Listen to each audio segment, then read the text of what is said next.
V9 news ધારી ચેનલમાં આપનું હાર્દિક સ્વાગત છે। જોઈએ આજના મહત્વના સમાચાર।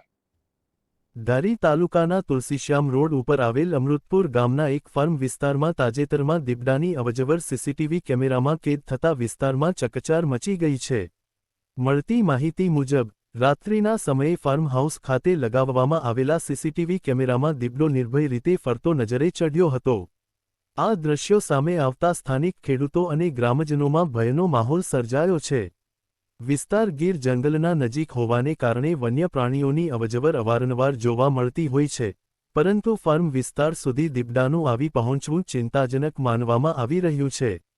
ગ્રામજનોએ વન વિભાગને જાણ કરી દીધી છે અને તાત્કાલિક યોગ્ય પગલાં લેવા માંગ કરી છે। વન વિભાગ દ્વારા સ્થળની મુલાકાત લઈને સ્થિતિનું નિરીક્ષણ કરવામાં આવશે તેવી શક્યતા છે, તેમજ ગ્રામજનોને સાવચેત રહેવા અને રાત્રિના સમયે એકલા બહાર ન નીકળવા સૂચના આપવામાં આવી છે।